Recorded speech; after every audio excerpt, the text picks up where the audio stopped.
আসসালামু আলাইকুম। তো আজকে আপনাদেরকে একটা জিনিস দেখাবো। আমরা অনেক সময় দেখে থাকি যে আপনার রাস্তার ভিতরে যে আপনার লাইট গুলো জ্বলে, তারপর বিভিন্ন বিভিন্ন অফিসে বা বিভিন্ন প্রতিষ্ঠানের বাইরে যে আসলে এক্সট্রা লাইট গুলো জ্বালানো হয়, এগুলো আসলে কিভাবে জ্বলে?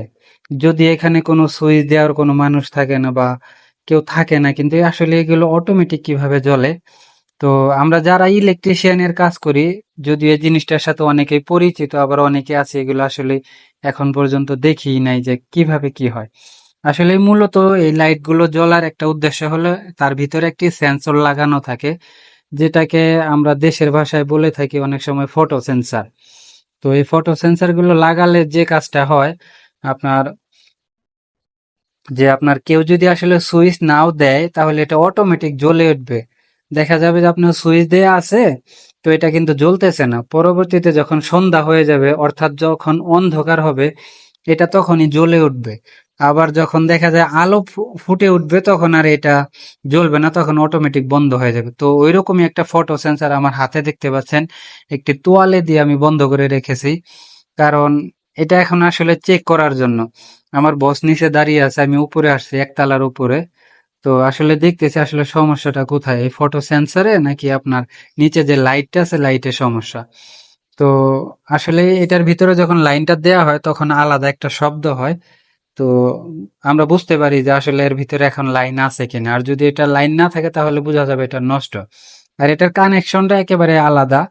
তো আমি অন্য একটা ভিডিওতে আপনাদেরকে দেখাবো এটার কানেকশনটা কিভাবে করতে হয়। তো এই ধরনের সেন্সর গুলো লাগালেও একটা সুবিধা হয় কি, আপনি বাড়ির থেকে যে কোনো জায়গায় যান, দেখা যাবে এটা অটোমেটিক জ্বলে উঠবে, তখন আর টেনশন করতে হবে না যে আসলে লাইটটা জ্বললো কিনা।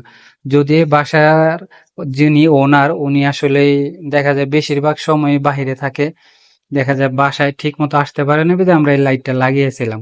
তো প্রায় বাসাতে আসলে এই ধরনের লাইট গুলো লাগানো হয়। এই লাইট গুলো লাগানোর রিজনই হলো যাতে অটোমেটিক জ্বলে ওঠে। আর এদেশের বাড়ির সিস্টেমটা যদি আমি আপনাদেরকে বলি, দেখতে পাচ্ছেন মাটির টালি দিয়ে কিন্তু তৈরি করা।